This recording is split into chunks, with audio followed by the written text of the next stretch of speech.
ನಮಸ್ತೆ ಸ್ನೇಹಿತರೆ, ಇವತ್ತು ನಾವು ದ್ವಿತೀಯ BA ಸಮಾಜಶಾಸ್ತ್ರ ಭಾರತೀಯ ಸಮಾಜದ ಅಧ್ಯಯನದಲ್ಲಿ ಮುಖ್ಯವಾಗಿರುವಂತಹ ಪ್ರಶ್ನೆಗಳನ್ನು ಹೇಳ್ತಾ ಹೋಗ್ತೇನೆ. ಅದರ ಜೊತೆಗೆ ನೀವು ಯಾವ ರೀತಿ ಓದ್ಕೊಳ್ಬೇಕು ಅಂತ ಕೂಡ ಹೇಳ್ತೇನೆ. ಈಗ ಸಮಾಜಶಾಸ್ತ್ರ ಅಥವಾ ಯಾವುದೇ ಒಂದು ವಿಷಯ ಆಗಿರ್ಬೋದು, ಬ್ಲಾಕ್ 1, ಬ್ಲಾಕ್ 2, ಬ್ಲಾಕ್ 3, 4 ಬ್ಲಾಕಿನಿಂದಲೂ ಕೂಡ ಅವರು ನಮಗೆ ಪ್ರಶ್ನೆಗಳನ್ನು ಕೊಡ್ತಾರೆ. 4 ಬ್ಲಾಕಿನಿಂದಲೂ ಕೂಡ 5 ಅಂಕದ ಪ್ರಶ್ನೆ ಆಗಿರ್ಬೋದು, 10 ಅಂಕದ ಪ್ರಶ್ನೆ ಆಗಿರ್ಬೋದು, 15 ಅಂಕದ ಪ್ರಶ್ನೆಗಳನ್ನು ಕೊಡುವುದರಿಂದ ನಾವೇನು ಮಾಡಬೇಕು, ಬ್ಲಾಕ್ 1ರಿಂದ ಮುಖ್ಯವಾಗಿರುವಂಥ 2-3 ಪ್ರಶ್ನೋತ್ತರವನ್ನು ತಿಳ್ಕೊಳ್ಬೇಕು. ಬ್ಲಾಕ್ 2ರಿಂದ 3ರಿಂದ 4ರಿಂದಲೂ ಕೂಡ 3 ಪ್ರಶ್ನೆಗಳನ್ನಾದರೂ ಕೂಡ ನೀವು ಓದ್ಕೊಳ್ಬೇಕು. ಅದು ಇಂಪಾರ್ಟೆಂಟ್ ಆಗಿರುವಂತಹ ಪ್ರಶ್ನೆಗಳನ್ನು ಮೊದಲಿಗೆ ಓದ್ಕೊಳ್ಳಿ. ಪದೇ ಪದೇ ರಿಪೀಟ್ ಆಗಿರುವಂತಹ ತುಂಬಾ ಮುಖ್ಯವಾಗಿರುವಂತಹ ಪ್ರಶ್ನೆಗಳನ್ನು ಮೊದಲಿಗೆ ನೋಡಿಕೊಳ್ಳಿ. ಅದಾದ ನಂತರ ನೀವು ಉಳಿದಿರುವಂತಹ ಪ್ರಶ್ನೆಗಳನ್ನು ನೋಡಿಕೊಳ್ಳಿ. ಇದರಲ್ಲಿ ನೀವೇನು ಮಾಡಬೇಕು ಸಮಾಜಶಾಸ್ತ್ರದಲ್ಲಿ ಅಂತ ಹೇಳಿದರೆ, ಪಾಯಿಂಟ್ಸ್ಗಳನ್ನು ಬರ್ಕೊಂಡ ನಂತರ ಆ ಪಾಯಿಂಟ್ಸನ್ನು ಬಾಯ್ಪಾಠ ಮಾಡಿ ಆದರೂ ಇಟ್ಕೊಳ್ಬೋದು, ಅರ್ಥ ಮಾಡಿಕೊಂಡಾದರೂ ಕೂಡ ನೀವು ಪಾಯಿಂಟ್ಸನ್ನು ಕಲಿಬೋದು. ಆದರೆ ಪಾಯಿಂಟ್ಸೇ ತುಂಬಾ ಮುಖ್ಯವಾಗಿರುವಂಥದ್ದು. ಆದ್ದರಿಂದ ಪಾಯಿಂಟ್ಸನ್ನಷ್ಟು ಕಲೀರಿ. ನಿಮಗೆ ಇನ್ನಷ್ಟು ಸುಲಭ ಆಗಬೇಕು ಅಂತಾದರೆ ನೀವು ಪಾಯಿಂಟ್ಸ್ ಬುಕ್ ಮಾಡಿಕೊಂಡು ಪಾಯಿಂಟ್ಸ್ ಬುಕ್ಕಲ್ಲಿ ಅದರ ಪಾಯಿಂಟ್ಸ್ಗಳನ್ನಷ್ಟೇ ಬರೀರಿ ಸ್ನೇಹಿತರೆ. ಆವಾಗ ತುಂಬಾ ಸುಲಭ ಆಗ್ತದೆ ನಿಮಗೆ. ಪರೀಕ್ಷೆ ಸಮಯದಲ್ಲಿ, ಪರೀಕ್ಷೆ ಹಿಂದಿನ ದಿವಸ ಎಲ್ಲ ಓದ್ಕೊಳ್ಳಿಕ್ಕೆ ಈ ಸಂಪೂರ್ಣ ಫುಲ್ ಟೆಕ್ಸ್ಟ್ ಬುಕ್ಕನ್ನು ಓದ್ಕೊಳ್ಳಿಕ್ಕೆ ನಮಗೆ ಸಮಯ ಇರೋದಿಲ್ಲ. ಆವಾಗ ನಾವು ಆ ರೀತಿಯಾಗಿ ಪಾಯಿಂಟ್ಸನ್ನು ಮಾಡಿಕೊಂಡು ಓದಿದರೆ ಬೇಗನೆ ಓದಿ ಆಗ್ತದೆ ನಮಗೆ. ಸಂಜೆ ನಾವು ಕೆಲಸದಿಂದ ಬಂದ ನಂತರ ಕೂಡ ಅದನ್ನು ಸ್ವಲ್ಪ ಹೊತ್ತಲ್ಲಿ ಓದಿ ಮುಗಿಸಲಿಕ್ಕೆ ಸಾಧ್ಯ ಆಗ್ತದೆ. ಯಾವಾಗ ನಾವು ಪಾಯಿಂಟ್ಸನ್ನು ಮಾಡಿಕೊಂಡ್ರೆ ಮಾತ್ರ. ಇಲ್ಲಾಂತಾದರೆ ನಮಗೆ ಹೀಗೇ ನೋಡ್ತಾ ಹೋಗಬೇಕಾಗ್ತದೆ. ಯಾವ ಪ್ರಶ್ನೆ ಇದೆ, ಯಾವ ಉತ್ತರವನ್ನು ಓದ್ಕೊಳ್ಬೇಕು ಎಲ್ಲ ಕೂಡ ಕನ್ಫ್ಯೂಸ್ ಆಗ್ತಾ ಹೋಗ್ತದೆ. ಅದರ ಬದಲಾಗಿ ನೀವೇನು ಮಾಡಬೇಕು ಅಂತ ಹೇಳಿದರೆ, ಪಾಯಿಂಟ್ಸನ್ನು ಬರ್ಕೊಳ್ಳಿ. ಪಾಯಿಂಟ್ಸನ್ನು ಬರ್ಕೊಳ್ತಾ ಓದ್ತಾ ಹೋಗಿ. ಈಗ ಉದಾಹರಣೆಗೆ ಒಂದು ಯಾವುದಾದ್ರೂ ಪ್ರಶ್ನೆ ನೋಡಿ, ತುಂಬಾ ಇಂಪಾರ್ಟೆಂಟ್ ಆಗಿರುವಂಥ ಒಂದು ಪ್ರಶ್ನೆಯನ್ನು ನಿಮಗೆ ಉದಾಹರಣೆಯಾಗಿ ಹೇಳ್ತೇನೆ. ಅನುಸೂಚಿತ ಜಾತಿಗಳ ಸಮಸ್ಯೆಗಳು. ಅನುಸೂಚಿತ ಜಾತಿ ಸಮಸ್ಯೆ ತುಂಬಾ ಮುಖ್ಯವಾಗಿರುವಂಥ ಪ್ರಶ್ನೆ.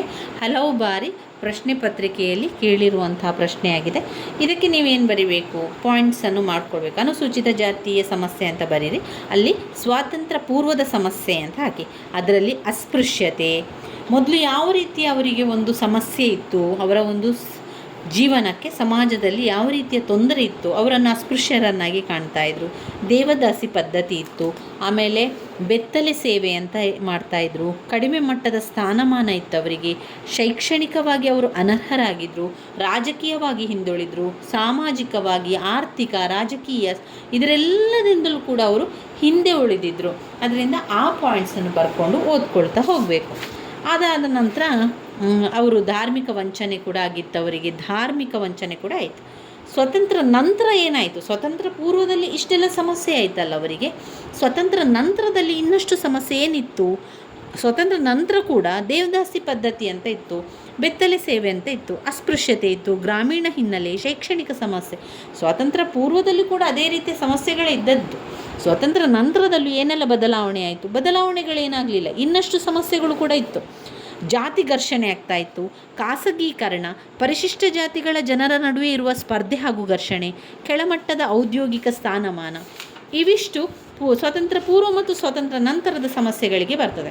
ಈಗ ಅನುಸೂಚಿತ ಜಾತಿಯ ಸಮಸ್ಯೆ ಅಂತ ಕೇಳಿದಾಗ ನೀವು ಸ್ವತಂತ್ರ ಪೂರ್ವದಲ್ಲಿ ಏನಿತ್ತು, ಸ್ವತಂತ್ರ ನಂತರದಲ್ಲಿ ಏನಿತ್ತು ಅಂತ ಬರೆಯುವುದಕ್ಕಿಂತ ಒಟ್ಟು ಅವರ ಸಮಸ್ಯೆಯನ್ನು ಬರಿತಾ ಹೋಗಿ. ಯಾಕಂದರೆ ಇದರಲ್ಲಿ ಎಲ್ಲವೂ ಕೂಡ ಒಂದೇ ರೀತಿಯಲ್ಲಿರುವಂಥದ್ದು. ಸ್ವತಂತ್ರ ಪೂರ್ವದಲ್ಲಿ ಕೂಡ ಅವರಿಗೆ ಅದೇ ಸಮಸ್ಯೆ ಇತ್ತು. ಸ್ವತಂತ್ರವಾದ ನಂತರ ಕೂಡ ಅದೇ ಸಮಸ್ಯೆ ಮುಂದುವರಿಯಿತು. ಇನ್ನಷ್ಟು ಕೆಲವು ಸಮಸ್ಯೆಗಳು ಸೇರಿಸ್ತಾ ಹೋಯಿತಷ್ಟೇ ಹೊರತು ಯಾವುದೂ ರೀತಿಯ ಬದಲಾವಣೆ ಆಗಿರಲಿಲ್ಲ.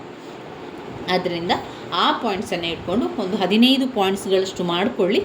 ನಂತರ ಅದನ್ನೇ ಬರೀತಾ ಹೋಗಿ. 10 ಅಂಕಕ್ಕೆ ಬಂದರೆ ನೀವು 3ರಿಂದ 4 ಪುಟದಷ್ಟು ಉತ್ತರವನ್ನು ಬರೀಬೇಕು. ಹಾಗೆ 15 ಅಂಕದ ಪ್ರಶ್ನೆ ಬಂದರೆ ಅದಕ್ಕೆ ನೀವು 4ರಿಂದ 5 ಪುಟದಷ್ಟು ನಿಮ್ಮ ಉತ್ತರಗಳು ಬೇಕು.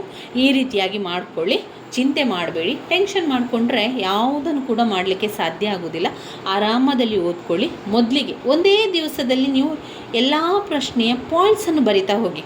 ಅದು ನಿಮಗೆ ಒಂದು ದಿವಸದಲ್ಲಿ ಮಾಡಲಿಕ್ಕೆ ಸಾಧ್ಯ ಆಗ್ತದೆ. ಇನ್ನು ಪರೀಕ್ಷೆಗೆ ಸ್ವಲ್ಪವೇ ಸಮಯ ಇದೆ ಅಂತ ಆದಾಗ ನೀವೇನು ಮಾಡಬೇಕು, ಈ ಕೆಲಸವನ್ನು ಮೊದಲು ಮಾಡಬೇಕು. ಒಂದು ದಿವಸದಲ್ಲಿ ಅದನ್ನು ಮುಗಿಸಿಬಿಡಿ. ಅಂದರೆ ಇವಾಗ ನಿಮಗೆ ಕೆಲಸಕ್ಕೆ, ನಿಮ್ಮ ಬೇರೆ ಕೆಲಸಗಳಿಗೆ ರಜೆ ಇದೆ ಅಂತ ಇಟ್ಕೊಳ್ಳುವ, ಅಥವಾ ಸಂಜೆ ಬಂದು ರಾತ್ರಿ ಸಮಯದಲ್ಲಿ ನೀವು ಓದ್ತಾ ಇದ್ದೀರಿ ಅಂತಾದರೆ ಆ ಒಂದು ಗಂಟೆಗಳ ಕಾಲ ನೀವು ಸಂಪೂರ್ಣ ಸಮಾಜ, ಇತಿಹಾಸ, ಯಾವುದೇ ಒಂದು ಸಬ್ಜೆಕ್ಟ್ ಇರ್ಬೋದು, ಅದನ್ನು ಸಂಪೂರ್ಣವಾಗಿ ಒಂದೇ ದಿವಸದಲ್ಲಿ ಮಾಡಲಿಕ್ಕಾಗ್ತದೆ. ನೀವೇನು ಮಾಡಬೇಕು ಅಂದರೆ ಫಸ್ಟಿಗೆ ಈ ರೀತಿಯ ಗುರುತನ್ನು ಹಾಕ್ಕೊಳ್ಬೇಕು. ನಿಮ್ಮಲ್ಲಿ ಟೆಕ್ಸ್ಟ್ ಬುಕ್ ಇದ್ದರೆ ಟೆಕ್ಸ್ಟ್ ಬುಕ್ಕನ್ನು ನೋಡಿಕೊಂಡು ಮಾಡಿಕೊಳ್ಳಿ. ಇಲ್ಲಾಂತಾದರೆ ನನ್ನ ವೀಡಿಯೋಸಲ್ಲಿ ಸಂಪೂರ್ಣವಾಗಿ ಕೊಟ್ಟಿದ್ದೇನೆ, ಅದನ್ನು ಪ್ಲೇಲಿಸ್ಟಲ್ಲಿ ಕೂಡ ಹಾಕಿದ್ದೇನೆ. ಆ ಪ್ಲೇಲಿಸ್ಟನ್ನು ಓಪನ್ ಮಾಡಿ ನೋಡಿಕೊಳ್ಳಿ. ಅದರಲ್ಲಿ ಸಮಾಜಶಾಸ್ತ್ರ, ದ್ವಿತೀಯ BA ಸಮಾಜಶಾಸ್ತ್ರದಲ್ಲಿ ಯಾವುದನ್ನೆಲ್ಲ ಓದ್ಕೊಳ್ಬೇಕು, ಯಾವುದು ಮುಖ್ಯವಾದ ಪ್ರಶ್ನೆ, ಅದರ ಪಾಯಿಂಟ್ಸ್ಗಳೇನು, ಎಲ್ಲವನ್ನು ಕೂಡ ನಾನು ನಿಮಗೆ ತಿಳಿಸ್ಕೊಟ್ಟಿದ್ದೇನೆ. ಅದನ್ನೊಮ್ಮೆ ನೋಡಿಕೊಂಡು ಆ ಪಾಯಿಂಟ್ಸ್ಗಳನ್ನು ಬರ್ಕೊಳ್ಳಿ. ನಿಮ್ಮಲ್ಲಿ ಟೆಕ್ಸ್ಟ್ ಬುಕ್ ಇದೆ ಅಂತಾದರೆ ನಿಮ್ಮ ಟೆಕ್ಸ್ಟ್ ಬುಕ್ಕನ್ನು ನೋಡಿಕೊಂಡು ಅದರ ಪಾಯಿಂಟ್ಸನ್ನು ಮಾತ್ರ ನಿಮ್ಮ ಪಾಯಿಂಟ್ಸ್ ಬುಕ್ಕಲ್ಲಿ ಬರ್ಕೊಳ್ಳಿ ಸ್ನೇಹಿತರೆ.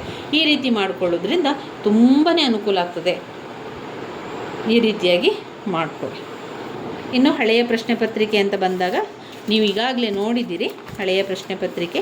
ಅದರಲ್ಲಿ ಕೂಡ ಬಂದಿರುವಂತಹ ಪ್ರಶ್ನೆಗಳನ್ನು ನಿಮ್ಮ ಪಾಯಿಂಟ್ಸ್ ಬುಕ್ಕಲ್ಲಿ ಬರೆದು ಅದಕ್ಕಿರುವಂಥ ಆನ್ಸರ್ಗಳನ್ನು, ಅದಕ್ಕಿರುವಂಥ ಪಾಯಿಂಟ್ಸ್ಗಳನ್ನು ಟೆಕ್ಸ್ಟ್ ಬುಕ್ಕಲ್ಲಿ ನೋಡಿ ಗುರುತನ್ನು ಹಾಕ್ಕೊಳ್ಳಿ. ಅದರ ಪಾಯಿಂಟ್ಸ್ಗಳನ್ನು ನಿಮ್ಮ ಪಾಯಿಂಟ್ಸ್ ಬುಕ್ಕಲ್ಲಿ ಬರ್ಕೊಳ್ಳಿ.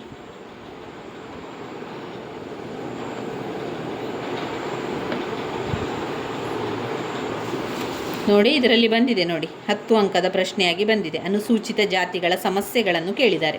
ಭಾರತದಲ್ಲಿ ಅನುಸೂಚಿತ ಜಾತಿಗಳ ಸಮಸ್ಯೆಗಳನ್ನು ಕೇಳಿದ್ದಾರೆ. 10 ಅಂಕಕ್ಕೆ ಕೇಳಿದ್ದಾರೆ. 15 ಅಂಕ ಕೂಡ ಅದು ಬರುವಂತಹ ಪ್ರಶ್ನೆಯಾಗಿದೆ.